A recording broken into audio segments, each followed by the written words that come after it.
Morning, Robert. Hello. Hi, are you all right? How you doing? Yeah, it's really nice that you've invited me to have a chat with you. Thanks very much. That's all right. It's a real pleasure. It's a pleasure to be able to have this conversation with you this morning, to be honest. I've been looking forward to it for quite a while. And I know we've had conversations before um, and leading up to this and just generally chatting. It's been an absolute eye-opener, pleasure. And I've learned a lot just talking with you. Well, I've really enjoyed it. I think, yeah, I mean, it's been great having, the last sort of couple of months, I've been chatting a lot with Lucy Mm, Cox, and we've been working on a series of written interviews, mm, which have been really fantastic. And then there's a Polish colleague, Roman Nietzsche who's mm, been really fantastic working with, and then talking with yourself as well. mm. I kind of feel my own understanding of art's deepened quite considerably in the last few months. I've really enjoyed myself. Excellent. That's really good. No, it's good. Yeah, I've read those papers that you and Lucy have been working on, well, interviews and now obviously articles in the online journal, I believe. But yeah, very fascinating. You have a few topics that you're dealing with, beauty, realism, paint, artists painting generally. It's quite a few. Yeah, I think in a sense, for me, it feels like getting right back to basics again. I feel that in the arts, broadly speaking, there's been a detachment from the core values of why people like ourselves become artists. And and I think when I go back to the original literature, things that are sort of studied at university, there's there's a reason why you become an artist. It's because you're actually quite a sensitive person. You're connected to your emotions. You're more attuned to things which are beautiful, metaphorical, and I think those issues are just really quite fundamental. And I think there's a sense also for artists that you're like a poet. So I like the idea that actually you're in it for kind of quite pure, simple, but not in a Mm, simplistic sense, but quite pure and simple reasons. That's so it's going back to those kind of core basic foundation principles. yeah, sure, definitely. Well, actually, can I ask you to start by actually talking a little bit about yourself and your background, why you became an artist? uh well, I never thought I'd be good enough to be an artist, so I started out as an illustrator. Mm, I was a book designer, but the reason I was so drawn to painting in the first place, my parents, they were both Londoners, and my dad used to work on the steam trains going out of London every mm, day. But when they got married in the early 60s, I mean, basically being a sort of working class families, you couldn't afford to buy a house in London, probably pretty much the same as today, actually. mm, And generally what people did, and they were both the youngest of five, so their siblings who'd all got married, they just rented rooms. But what my dad realised is that he could afford to buy a house so he was going from London to Derby every day, working as a fireman on the steam engines. He realised he could afford to buy a house in the countryside in Derby. So he bought a house and then just carried on doing the same job. So me and my brother were born in Derby, and I suppose when I think about it, what's really interesting to me is that my mum used to take us to Derby Museum and Art Gallery every day, not every day, every weekend, and it's got the largest collection of Joseph Wright paintings in the world, and there are American academics who I've met who actually travel to Derby just to study these works. So and when we used to go there, I used to just think it was like a beautiful, magical place to just be. And I mean, there was a whole museum attached as well, but this collection of Joseph Wright paintings were just so fantastic. And that's where I really fell in love with painting, was looking at these works. More than that, I think Joseph Wright, he'd been in London, but then he didn't really like living in London. And of course, Derby was even more of a cultural backwater back in the 1700s. And he chose to live and work in Derby. And he forged an international career for himself. So his works are in major museums in places like America, London, everything. And for someone like myself, it's really, really inspiring, because it's like you can be an artist at the very highest level, but you can choose to do that anywhere you live. So you mm, don't have to go and live in London or New York to be to achieve what you want to. You can do it wherever you find yourself or wherever you choose to be.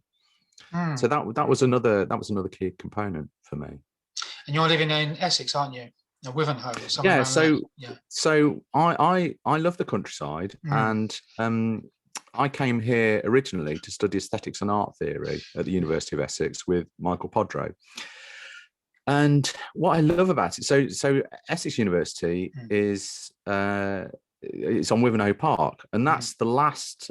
So for me, I love being in the landscape where some of my favourite artists have lived and worked in the past, because it's like you're communing with them. So Wivenhoe Park, which is where the University of Essex is located, was the last direct observational landscape painting that John Constable did. Now, John Constable is one of my all-time favourite painters as well. He lived and worked up the road, and all of his famous paintings are a 10-minute drive away from our house. So, and of course, Essex, the Wivenhoe House, it's it's a 30-minute walk. So for me, it's just really lovely. And of course, I've been, it's a hotel now, and you can go in and have coffee and biscuits and stuff. And I just love the idea of going into that building and thinking Constable himself will have been in those rooms having meetings about doing his commission. So it's just, it's like a little piece of magic, really. And then, of course, in Wivenhoe, what most people don't know, and even people in Wivenhoe don't know, is that Francis Bacon had a little cottage in the village itself, which he because he had some friends here, and he used to come out and visit them, and he bought a little cottage, a little two-down workers' cottage, and he took out one of the bedrooms on the top floor and turned it into a one-bedroom cottage, and he produced paintings while he was there. And some of the paintings he did were the Michel Leiris portraits, which are now at the Pompidou Centre. So again, for me, you have in a little village, in a little cottage, you have a world-class artist producing paintings that have gone to one of the major museums in the world. It's just hugely inspiring. So that's kind of what I love about it. And that's why when my wife and I had our daughter, and we were looking to live somewhere a little bit sort of quieter, a little bit more rural, we thought about coming back here because there's just all these lovely connections. And, in fairness, it is only an hour out of London. So that was another factor as well. And you decided to be a painter. And was it rather than any other, like sculptor? It should have been a sculptor or something. You became a painter. I've no ability with 3D at all. I just can't get my head around 3D. I originally started out doing graphic design, but I worked on book design for Longman Publishers, which is now, I think it's called Pearson Education now. It's one of the biggest publishers in the world. But I realised I was quite a pedestrian graphic designer. I love text and I love books, which is, I think, why I was particularly drawn to book design. But one of the things that was quite it used to amuse me but depressed me at the same time was that you would a project would land on your desk and they'd say, well, this book is now 5 years old, it needs updating, can you redesign it for us, make it modern? So you'd be sitting there thinking, I'm just redesigning my predecessor's work.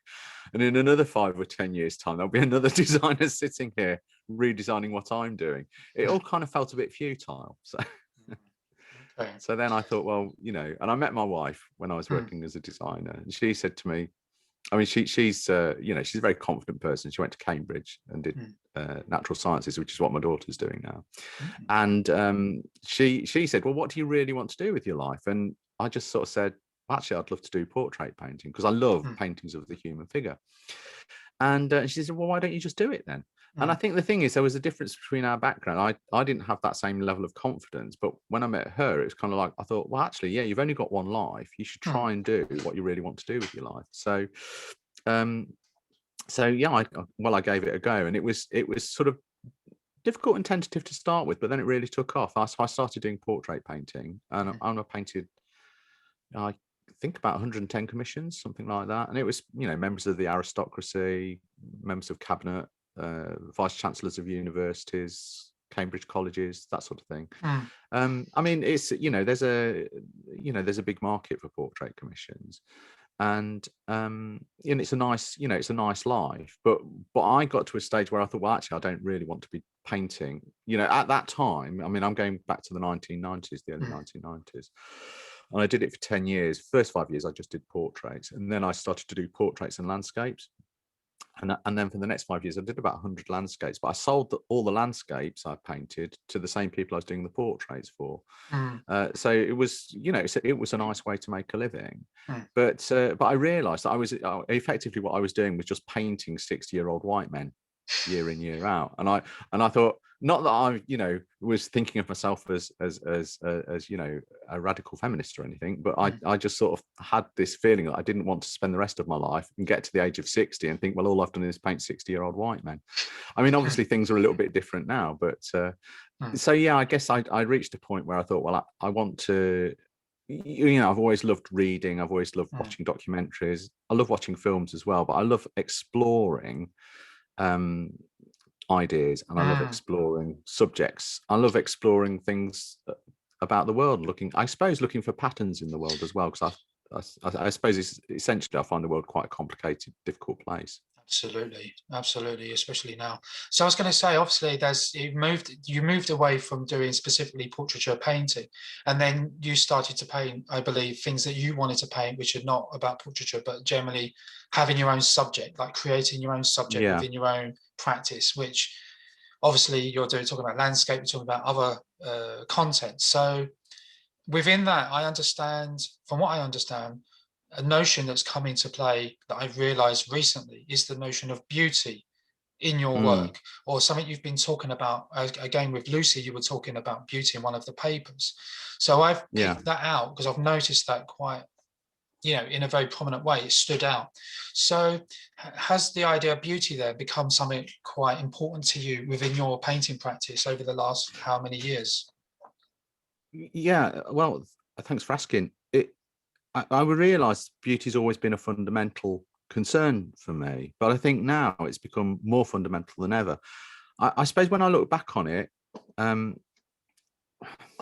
first of all, I guess I grew up in an era of modernism, and then when I was a student, I studied postmodernism.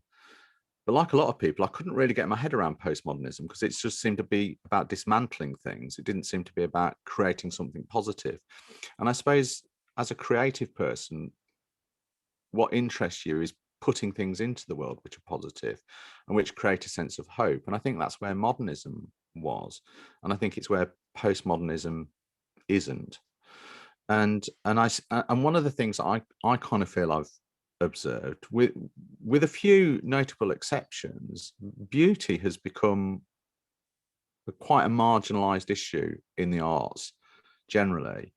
And I find that really quite puzzling. And I think there are various reasons why beauty is marginalized in the arts.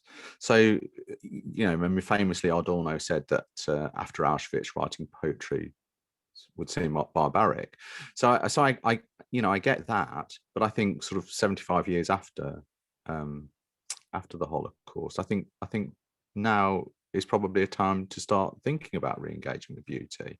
And I think also, we live in, it feels quite a difficult time to live at the moment, and I think beauty it's a kind of fundamental to people. So if you one of the other things I think from the studies is that there was this sense that beauty was somehow elitist and bourgeois, and I think I don't see beauty in that way. I think beauty is something that all people share in common. There's a draw to beauty. I mean, fundamentally it's about attraction, isn't it?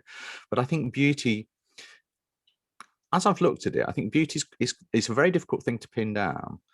And a lot of people will say things like, well, beauty's in the eye of the beholder, or you can think about it as being different to different people. There's no kind of pure hard definition of beauty. But I think the more I've looked at it, I think beauty falls into two distinct categories. There's objective beauty and there's subjective beauty.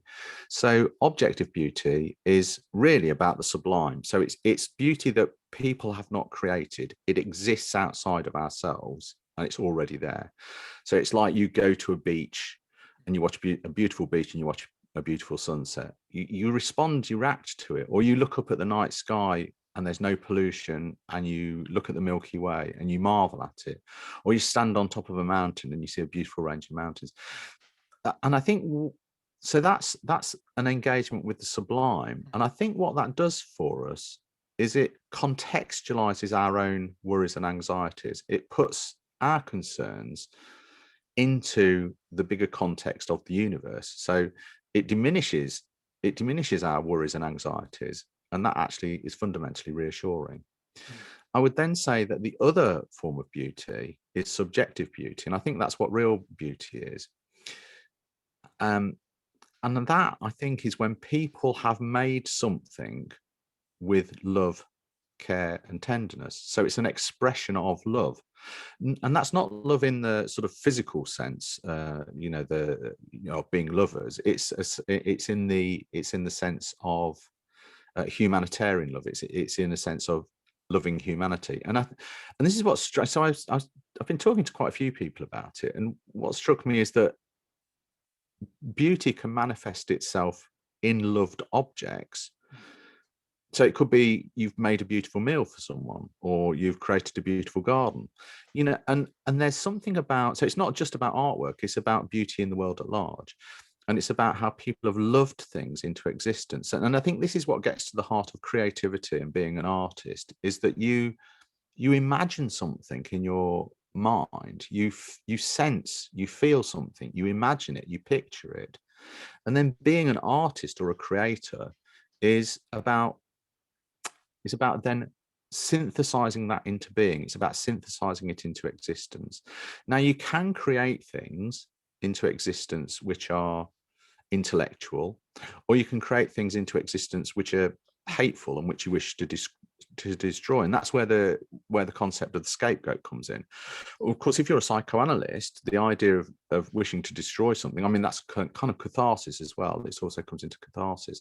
If you seek to destroy the object, but the object you seek to destroy survives your attempt to destroy it, that also enriches your existence, because you then have to learn to live with an object you wish to destroy in the world. So so effectively your emotional landscape is more textured. And then there's this sense of loving things into existence, and this, I think, is what particularly interests me. So I mean, there are amazing artists out there who are doing stuff with great love, and I think Via Selmins, who we've talked about, I think she's just a phenomenal artist, and I think she's producing work which is both deeply profound and deeply beautiful. But I think she's more the exception that proves the rule in the 21st century. I mean, obviously there are others, but I think by and large it's not something the art world's engaged with, and I think, I find that, at the very least, puzzling. Interesting. And I think that it's something that perhaps we ought to think more deeply about. Of course, I was going to say, VJ Salmins, you talk about work as in terms of the beauty, if you like. It's quite different to looking at a landscape of flowers, or say, like thinking about David Caspar Friedrich, where he's looking at, okay, a bit of sublime here, but also looking out on the mountains, where that is a beauty, but also the sublime going on. But there's still a sense of beauty. But with VJ, I find, she takes some scientific motifs, which she kind of scientifically looked at for studying the stars, or things like that, but makes something extremely beautiful. But it can, on the one hand, operate at the level of the cerebral of the mind, because you're looking at something scientific, but also she's managed to create an aesthetic, a beauty. Do you think that's different? Yeah, I mean, I think you're absolutely there's something. So I love her Stars series, for want of a better term. But I think what she's doing. So she did this absolutely stunning etching from her Mount Holyoke residency. And she's got this, so she always uses found photographs. So she doesn't take the photographs herself. And she's worked on a whole series of found photographs of stars and galaxies. And what struck me is she works and works at the surface. There's this kind of beautiful care, this beautiful sensitivity for the worked surface. What struck me was she's not actually drawing the stars when she's working the surface. She's drawing the space in between the stars. And there's a sense of, like, whatever truth is, and we can argue over what truth is and what truth isn't, but I think one thing we can know for certain is that if you think about the opposite of truth, the opposite of truth is a lie. We all know what a lie is because we have to consciously lie. So truth is a default setting. Now you can think of truth as an individual. You can say, which is quite popular now, obviously, is this is my truth, it's my lived experience. That's at a very personal level, but I guess only one person can kind of know what that is. You could then think about social truths, social justice, that sort of thing. And then you could think about universal truths. And I think this is what Via Selmins's work is most closely engaged with. And I think it's also true of people like Rothko. It's this idea of the universals. And I think as you look more to the universals, you become engaged more with beauty and mystery. So I think what Selmins's star work is actually looking at, and this is for me personally, or this is how I interpret it, she's actually studying gravity, the mystery of gravity. Now, when you look at gravity, there's my daughter's studying physics, and so I've become interested in the little bits of physics that I can grasp. And what's really interesting is the bigger the questions are, the bigger the mysteries. So when you look at gravity, like Hannah says, well, gravity is held at just the right amount of balance. So if gravity was just fractionally stronger than it is, the universe would collapse in on itself. And if it was just ever so slightly weaker than it is, everything would fly apart. So gravity is just held at just the right balance. And that poses a fundamental question, well, why? Why is gravity held at just that? It's just such a kind of deep, profound thing to think about. So we know it is, but no one knows why. It's like we know we live, but we don't know why we live. We know we die, but we don't know why we die. We know we dream, but we don't know why we dream. So there are these very deep and profound truths which present as questions, which are quite, I think, actually very beautiful and uniting and hopeful, because they make us think about things which are way beyond ourselves and the minutiae of our own lives.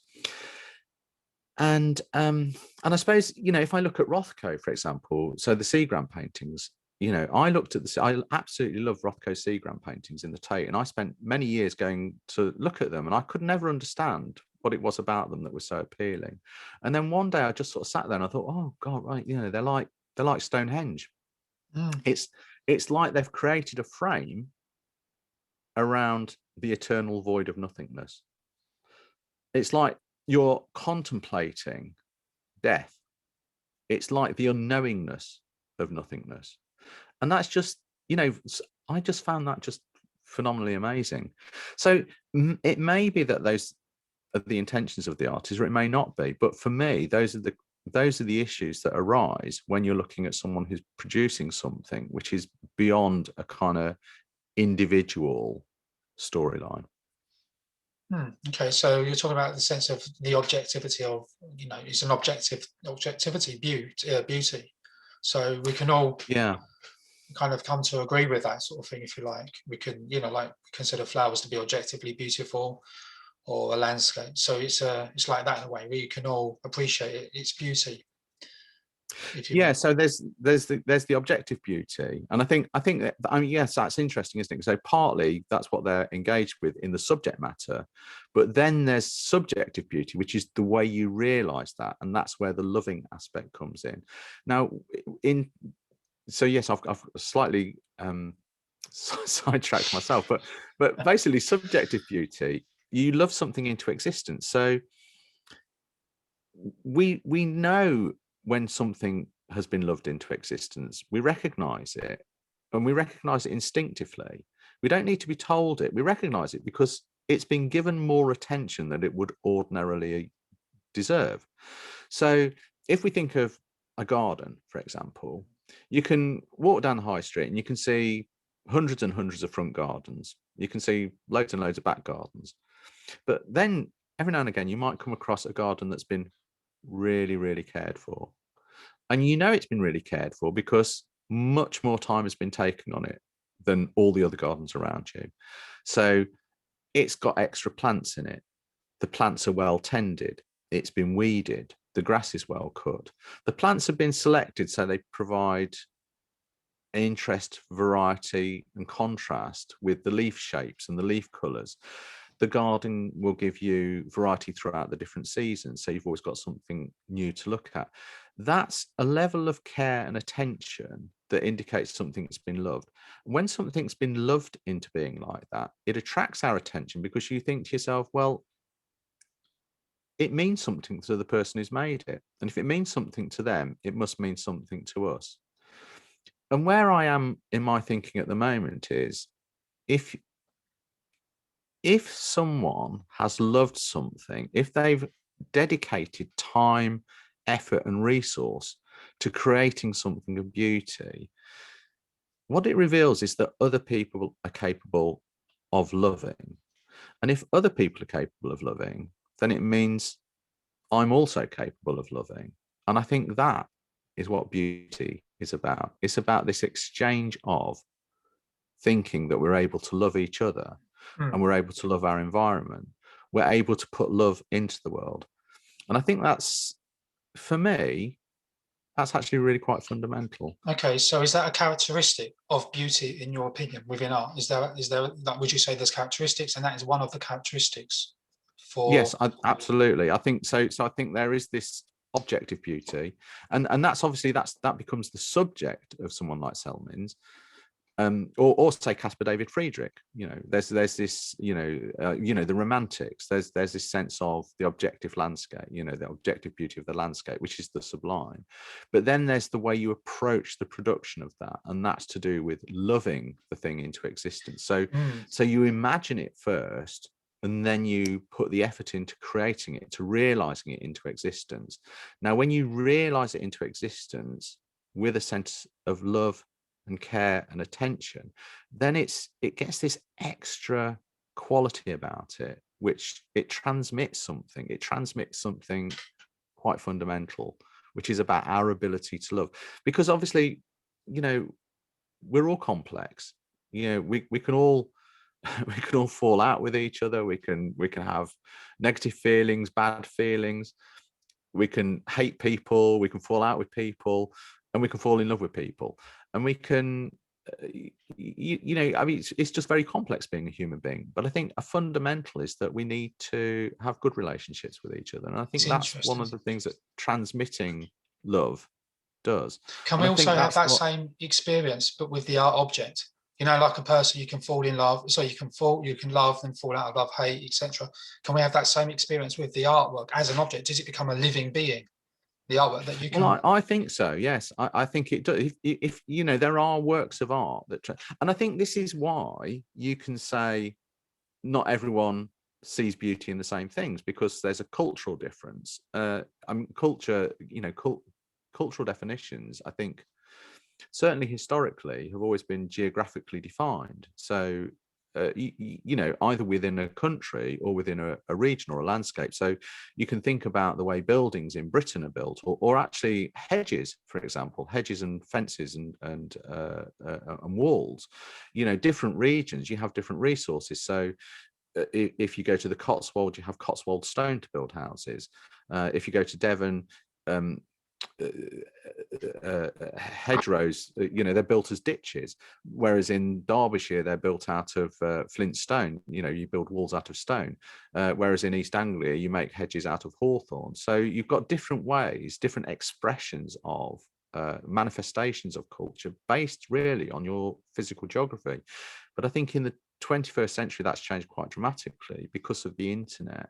Now you have this shift to cultural identity, not based on your physical geography, but based on different characteristics of your identity, because people are able to form groups based on their identifying characteristics in a global sense. And I guess that's completely new for society, and it's not something we've quite got our head around yet.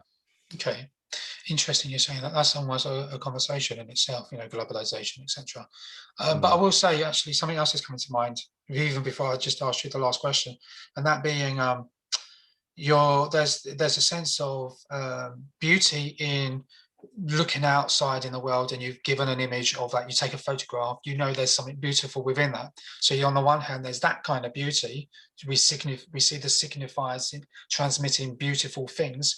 And now you're also speaking, and I think again, there's a feeling here in emphasis where the creativity of the artist, the delicate hand and the delicate brush mark, your loving touch to the object, be it a piece of a beautiful dinner, beautiful series of foods that you may create, beautiful lasagna, the way you delicately make that, or the delicacy in the way you handle paint marks. So there's another beauty you seem to be emphasizing more at the moment on than just even what's out there transmitted. That sense of loving. I think that's absolutely right. So when I think about painting specifically, it's a sense that each brushstroke is like a loving caress on the surface of the canvas or the board. That you know, each mark is made with sensitivity. Each mark is made with love.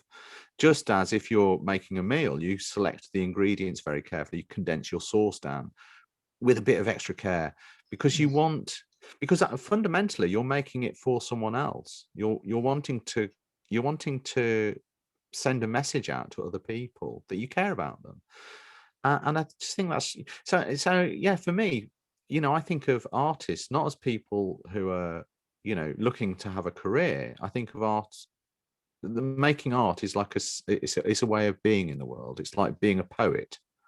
And I guess if you think of poets, you don't sort of think, well, they're going to be a poet, they're going to be a sort of super successful, super wealthy, drive around in a sports car sort of thing.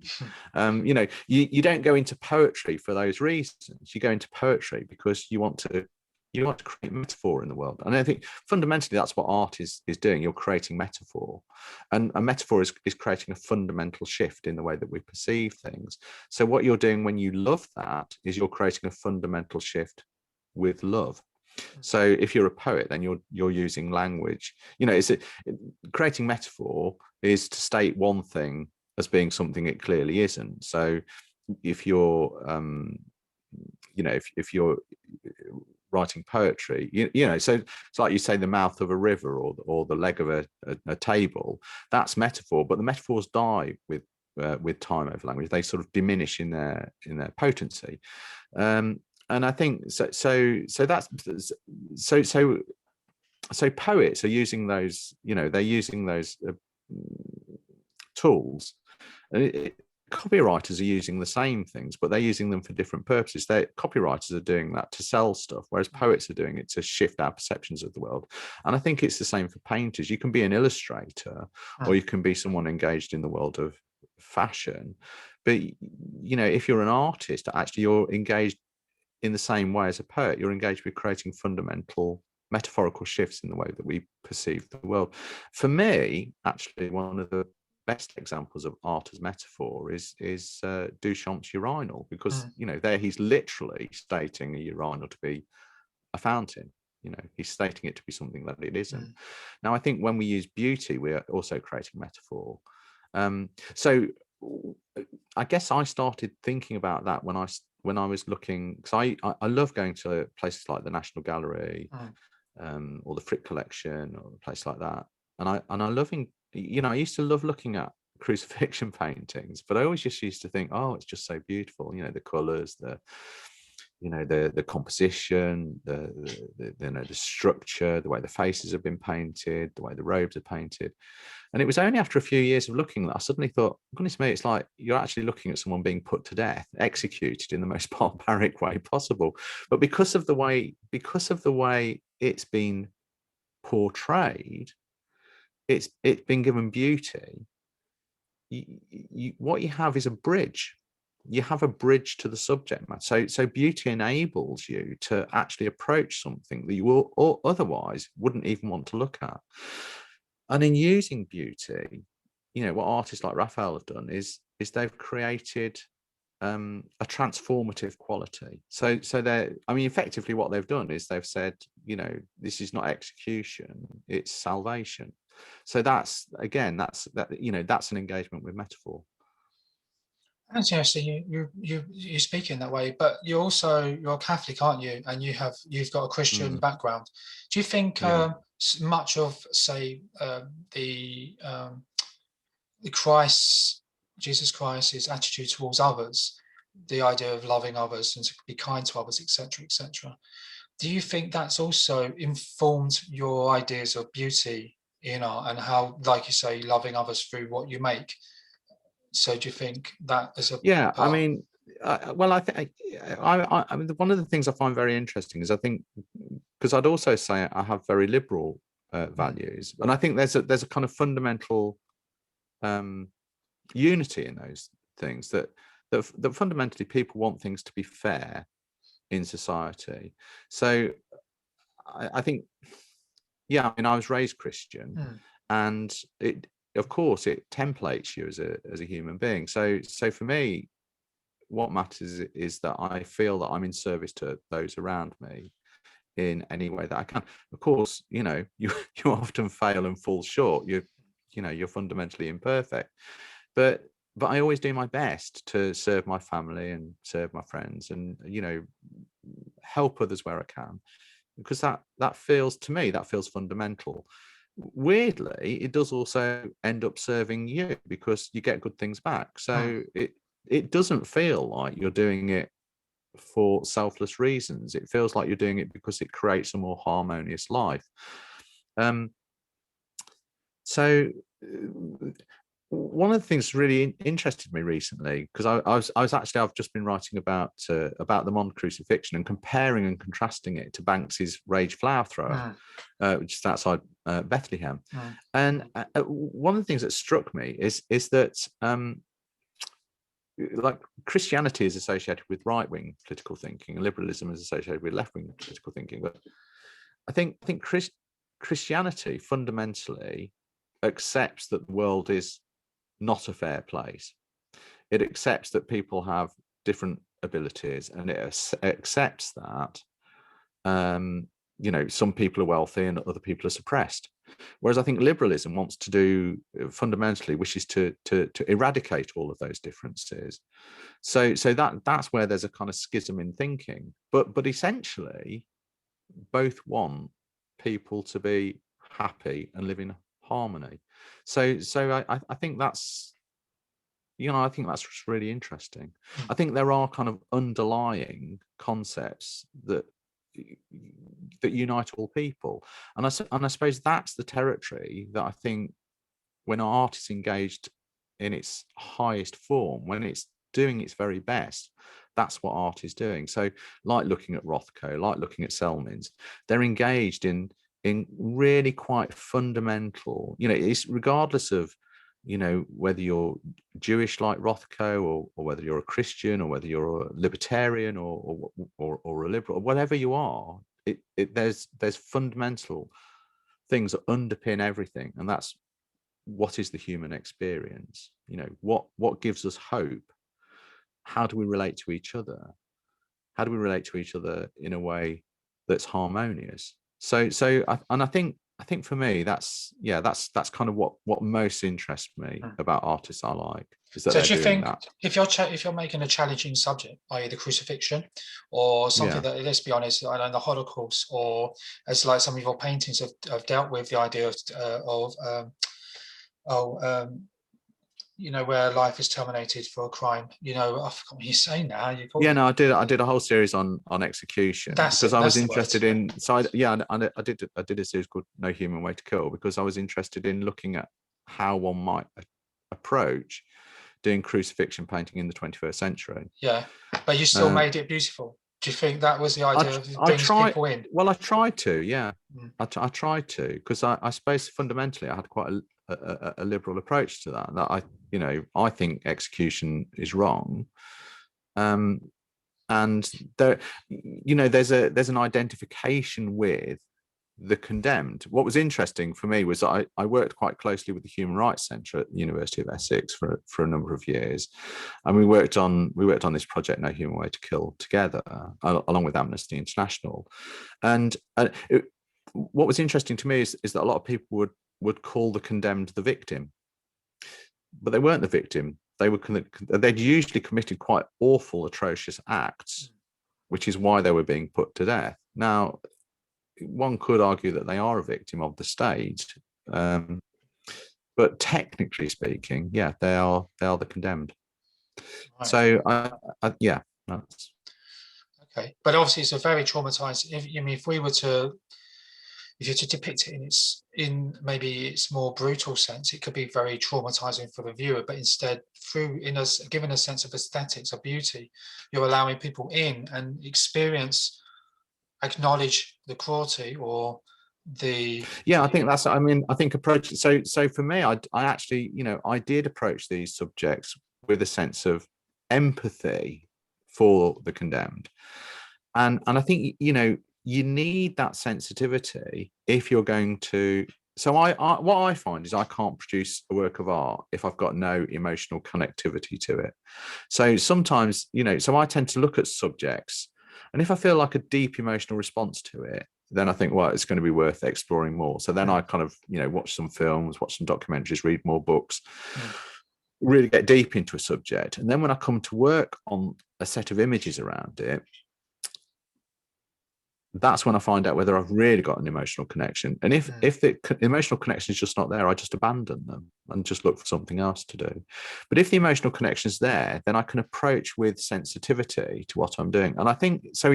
So for me, emotion is the driver to manifesting your imagination.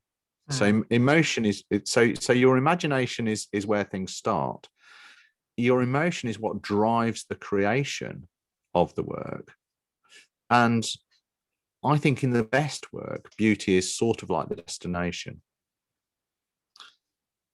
But not always, because you could look at someone like Francis Bacon. But you see, I would argue that Francis Bacon's work was very beautiful, even though it's very brutal. But I think he's probably one of the greatest artists who's lived in the last 100 years. Okay. In the same way you say his paintings can be seen as a little bit brutal, do you think, I'm thinking of that film Passion, that with Mel Gibson, and that is a very brutal depiction of the crucifixion. Yeah. But would you say there's any beauty still within that, or? Yeah, I mean, I think it's stunningly filmed, isn't it? I mean, this is what, when I was talking with Roman, this is one of the things that really interested us, that in lots of other walks of life, so with beauty, films are beautifully made, they're beautifully photographed, they're, the cinematography is stunning, it has an appeal to you. Roman was saying about iPhones. He said, well, iPhones are designed to be super attractive. And you think, oh yeah, of course they are, aren't they? I mean, I don't have an iPhone myself, but you think, yes, there's something about that, which is, it's a fundamental engagement of attraction.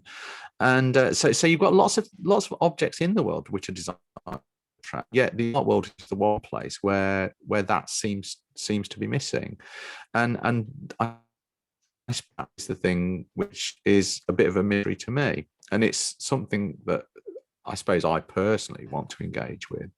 But it's a curiosity as to why it's not there.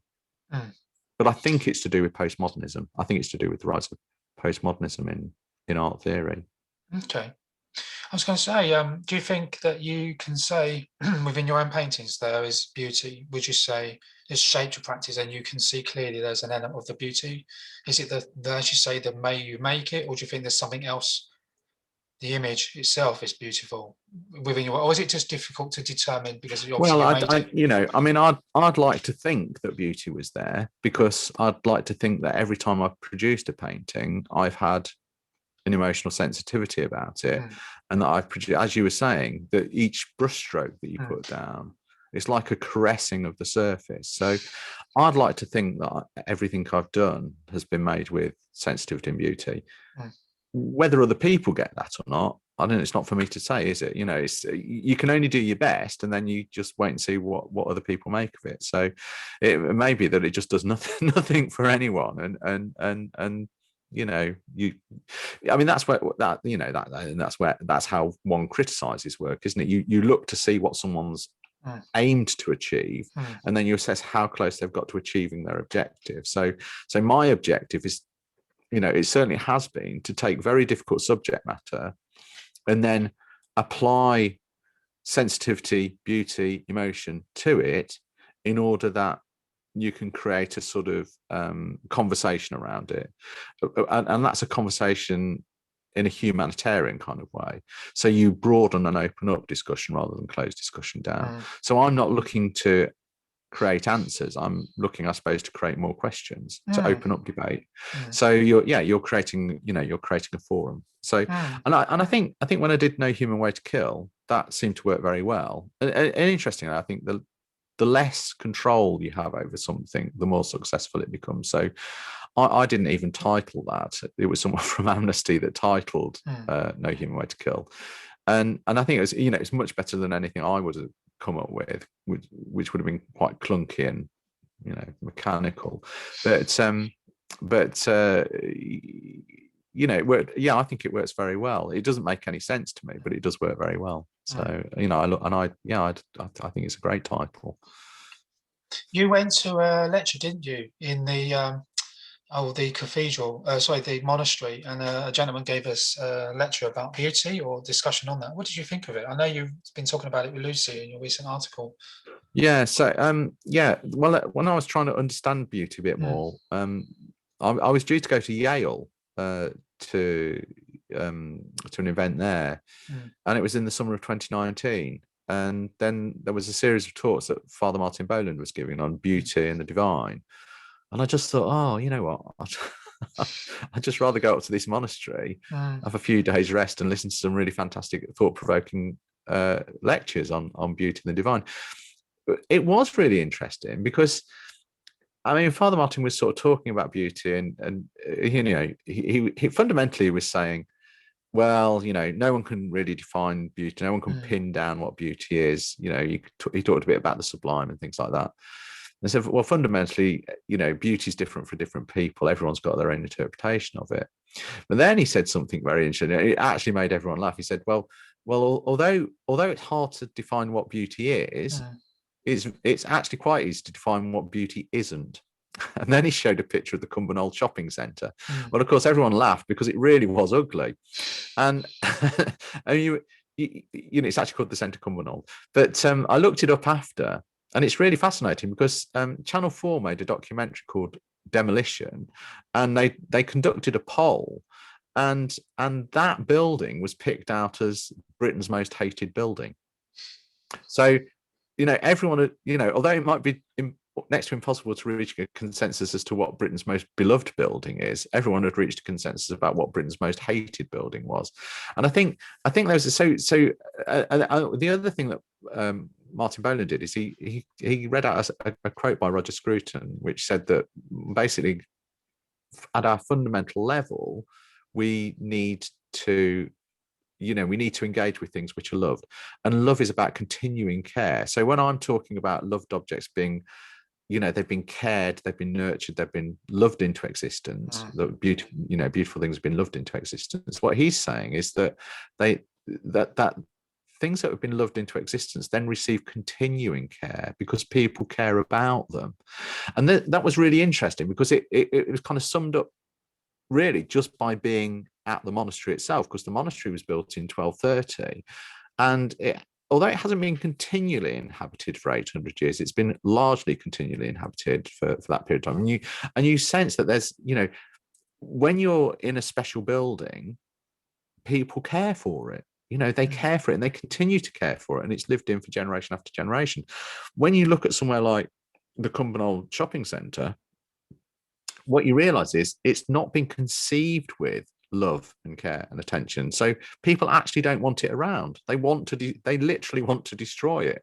So I think there is something really fundamental there. It's like when you look at really beautiful paintings, we can look at beautiful paintings that have been around for 500 years, like paintings by Raphael or Leonardo. You're thinking, well, it's 500 years old. It's really quite amazing that it survived that long, and it survived that long because it has these special qualities, And I guess that gets into something fundamental about about what Walter Benjamin wrote, about the the aura of the original art object, that in his essay on the work of art in the age of mechanical reproduction.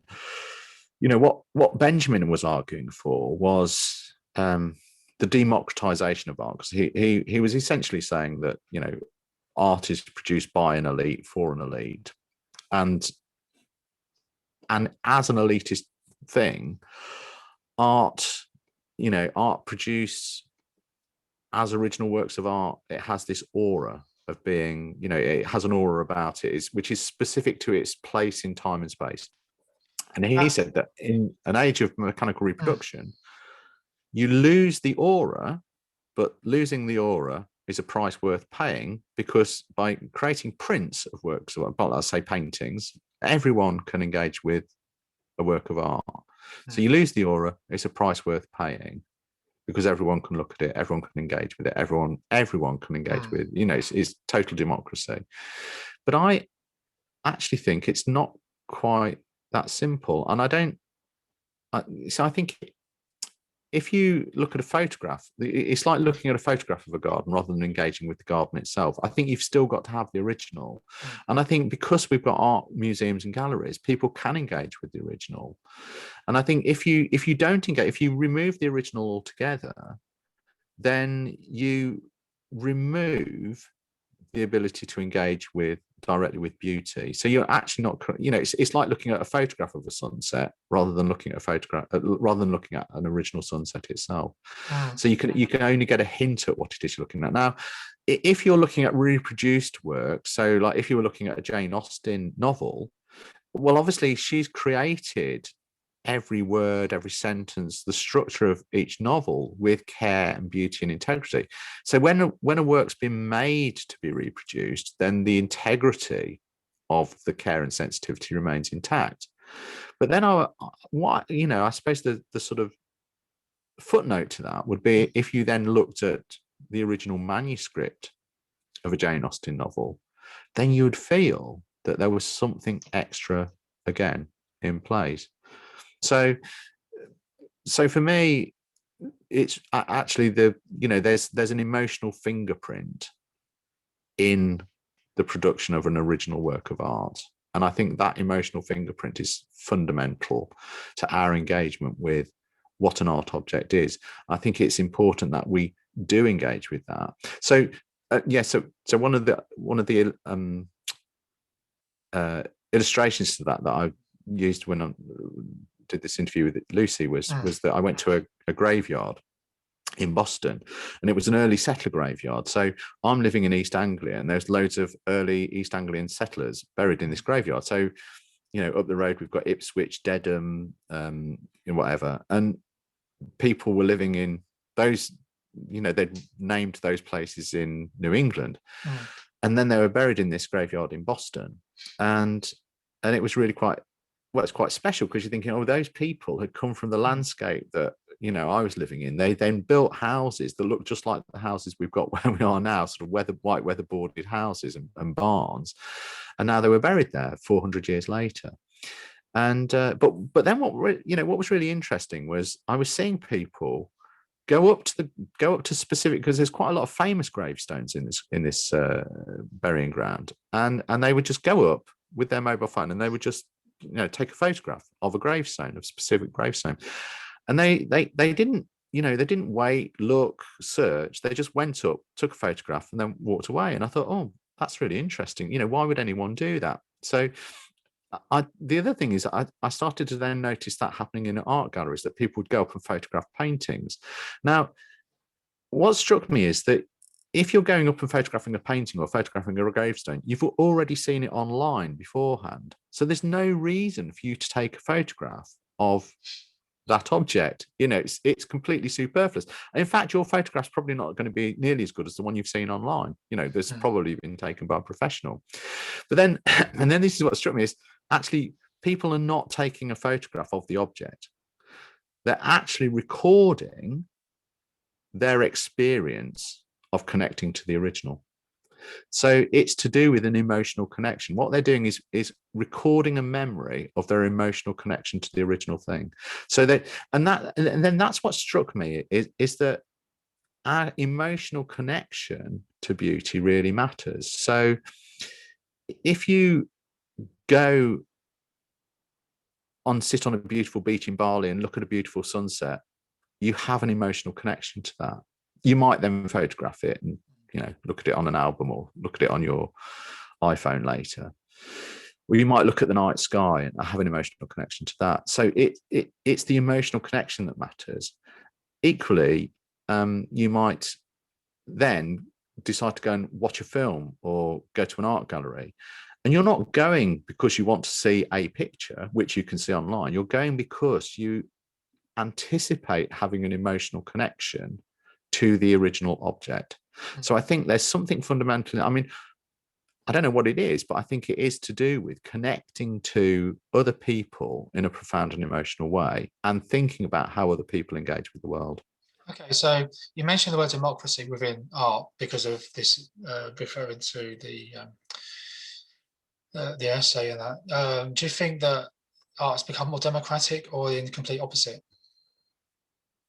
Well, I think it's the complete opposite. But I think what's interesting is that social media, I believe, is starting to democratize art. So, you know, I think one of the things that we've seen over the last few years, and you know, is that, you know, when the arts is funded, it's generally being funded to promote some, you know, agenda or other. It's you know, so like the, you know, the Arts Council were promoting Britain as a hub of digital excellence and innovation for around 10 years. And it's understandable because, you know, so it's used as a form of soft diplomacy. But I think it's become less open and less democratic over the last few years than it was perhaps before. And I don't know why that would be. It may be that there's actually just less funding. But so I think in terms of the gallery spaces, there's less opportunities for a democratic approach, but I don't think that's going to last. I think ultimately we will end up with a more democratic approach. And I think that will actually lead from what happens on social media, because people will, you know, people want to respond, they want to engage with the things that they want to engage with. Okay, that's interesting. Yeah, obviously, I mean, bringing up that question was almost something I was going to talk about in the next interview that we will do, because I really enjoyed talking about this because it's centered more on beauty than maybe something that would be pushing into democracy and, you know, those sort of ideas in terms of ideologies and that. So I've had to throw that one in just because obviously you were referring to the idea of democratizing the image, you know, because of the age of reproduction and that.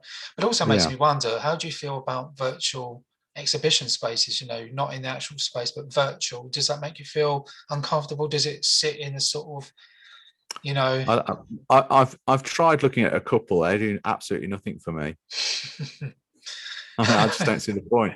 Yeah, at the end of the day, I mean, this is one of the things that Ali and I often talk about. At the end of the day, you know, an exhibition, if it's an exhibition of paintings, it's basically just some pictures hanging on a wall in a room. Well, that can be any wall in any room. So, you know, it doesn't have to be in an art gallery, does it? It could be anywhere. Making me think, you know, so I often think about our village hall. You know, I think, well, if in our village hall we had the Mona Lisa hanging, you know, well, there'd be a queue, you know, out the village to go and see it because it's the Mona Lisa. It means something. It's special. If I had a reproduction of the Mona Lisa hanging in the village hall, well, I don't imagine there'd, you know, be even one person standing outside the door. It'd just be a print of the Mona Lisa. Well, so what, you know? Yeah, very true. It becomes about the actual work itself, which in a way is different to, say, minimalism, because that's more about also the activation of the work was because of the viewer in the space. They activate the work. So it's like the building, the artist's work, and the viewer becomes part of the whole bigger thing, which I find quite interesting. Yeah, I mean, I think minimalism, you know, I love minimalist stuff actually because it has to be better made. Conceptualism I find really interesting because I think the beauty is in the idea. So it doesn't even have to be executed. You know, the execution of the idea, the manifestation of the idea, it's almost irrelevant. You know, when it's conceptual, it has to be a really, really good idea, and that's what you're engaging with. So manifesting the idea well, it's just the manifestation of the idea. When It's you like make, watching a film of Pride and Prejudice rather than reading the book. when you make a work, do you, before you make that work, have you already decided something that has qualities of beauty before painting, or when you're out in a space and maybe you photograph something that you think, oh, that's, you know, do you think, oh, that's beautiful, and you think, I'm going to go away and capture that? Or do you find it sitting at the computer, you go through your images and you say, oh, that could be interesting? Or is it when you're actually painting something, you may realize it's beautiful or not? That's a really good question. I would say it doesn't actually matter to me whether something is attractive or not. What matters to me is whether I think I can make it attractive, whether I can make it appealing. So it's whether I think so fundamentally you can have anything. It's whether or not you can then transform it in some way. So if you've got to bring something of yourself to the thing itself. So in fact, it's interesting because when I started out doing landscapes, I wanted to do really beautiful landscape paintings. And so I thought, well, I'll do really beautiful landscape paintings by painting things that were really beautiful to start with. So I went to places which were really beautiful and started to, and there was one that drove Ali mad, actually, because we were on holiday at the Lizard Peninsula, and there's a stunning beach with a sort of volcanic rock formation there. And I was like, every morning I was like, I want to get down there at sort of sunrise to get beautiful light on the beautiful rock formations. So, you know, about 3 mornings running, we'd get up at the crack of dawn, have an early breakfast, then I'd be down there sort of taking photographs. And it was, you know, one morning it was cloudy, the next morning it was raining, you know, and then like finally the sun was out, everything was perfect. And I took the photographs and I said, well, it's just too beautiful. And she was like, what? Because the thing is, I couldn't add anything of myself to it. And what struck me as interesting was I thought, oh, that's why the greatest landscape painters all come from Holland, which of course is completely flat. and that's because they're able to bring something of themselves. They're able to put something into the landscape. So because it's so flat, they have to add interest. They have to add beauty, drama, emotion, you know, those things have to be applied to the landscape. When the landscape's already there, it's almost like a barrier that you can bring nothing of yourself to it. So I think there's something about, you've got to bring something of yourself to it, but at the same time, and I guess this is a very weird thing, it's not really about your ego. So your ego drives you to the starting point. It drives you to create, but it's not really an expression of your ego when you make the thing itself. You have to somehow park your ego to one side in order to make a work that I think communicates directly to people. I don't know if that makes sense or not, but that's how I feel. Have you ever thought about, oh, that photograph of a subject is so beautiful. I've captured a beautiful moment. It's on this image. Why, you know, should I just not paint this? You know, it's like, how can I bring something to this? Should I just blow up the photograph? Or do you always think to yourself, yeah, there is something I can bring through the painting that will somehow, as you're talking about, bring something to it that will? Well, I suppose you get little hints in photographs. So I think I always think of the photograph. You know, I mean, I know I love photorealist painting, but photorealism is doing something different. For me, you know, I mean, photorealism's, you know, it comes out of abstract painting, and it's really a comment on, you know, often a comment on consumerist society, isn't it? And mass reproduction of images and stuff. So there's a kind of an intellectual driver there. But I think the work ends up being beautiful. I think for me that, you know, I take photographs or I create photographs, you know, so I'm usually starting off with an idea in mind of what I want to produce. I then look for a way to visualize that. Now, it may be that I find images that are already existing that are close to what I'm doing, and then I kind of extend those or expand on them or add to them, or I photograph things that match to my, you know, so I spend a lot of time daydreaming, for example, and that's, you know, so the images kind of float into your mind, and I often do daydream by looking at trees. I don't know if that's just what works for me, but there's something about then trying to capture, and I suppose daydream images, they're not to do with things as they specifically look, they're to do with things as they feel. So I then look to create images where I can use it as a springboard to get to that feeling through producing a painting. So the images themselves often are not that special, but if there's something, a quality in it that I feel will enable me to paint to the feeling, that's what I'm looking for. So the photograph is the starting point. It's not the destination. Interesting, because I'm thinking about Roland Barthes now, when he talks about in Camera Lucida, the punctum, so something within the image pierces your eye, the punctum, that kind of piercing, so something within the image is really, creating almost like a visual wound to you, because it's, the punctum. And have you ever read any literature by Roland Barthes, or? A little, not a lot. Yeah. I find, him, and also John Berger, I find very interesting, because he's very much in about the idea of the seeing of things, like you're talking about trees, going out to see the beauty in that. And he obviously goes on a lot about the idea, ways of seeing, the idea of seeing, and very poetic as well, I find, with the late, John Berger. But well, actually, okay, well, I think there's so much more I know we could talk about regarding beauty and that, and in a way I wish we could just carry on and on and on and on, but I think at this point it might be an idea where we can maybe wind down, maybe with just one more question about where you see the last question could be, where do you see you as a painter going next in terms of beauty and generally where you're going? I've absolutely no idea. I mean, I suppose I used to think of myself not being creative. I used to think of myself being more poetic, and I've spent the last year or two not doing any painting at all.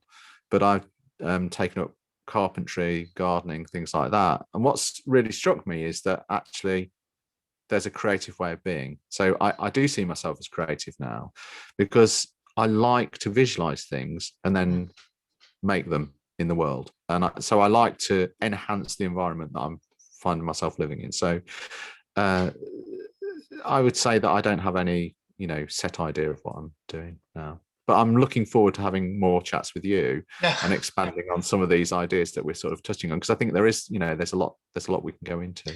Absolutely, I totally agree with you on that one. I think there's a series here which we can do, and it's again, it's a real pleasure to be able to have this conversation with you, and I hope that everyone that tunes into my channel, it's been a while since I've been able to do anything for my channel because of the pandemic, lockdown, and various reasons. I mean, we only came to realise that we could do it this way, because I was going to initially come to your space, but with lockdowns keep happening. I mean, I was really keen that we just kind of met and just chatted, face to face, but obviously it's not possible at the moment. Hopefully it will be at some point, but absolutely. It's better to do something than nothing. That's kind of what I think. Absolutely. Well, it's wonderful, and I'm looking forward to the next conversation, which we'll be sorting out. Too. And if you want to say anything to the viewers. No, I just want to say thank you very much to you, Nathan, for making an opportunity. I mean, it's just, when people make opportunities, it's just always a lovely thing. And, I'm absolutely delighted to, to be able to chat to you about these things, which, to me feel quite important. So, I just want to say a big thank you to you. Oh, thank you. And it's a pleasure. Okay, well, on that note, thank you, everyone. And stay tuned for the next episode. Have a lovely day, Robert. Thank you. You too, Nate. Bye. Thank you.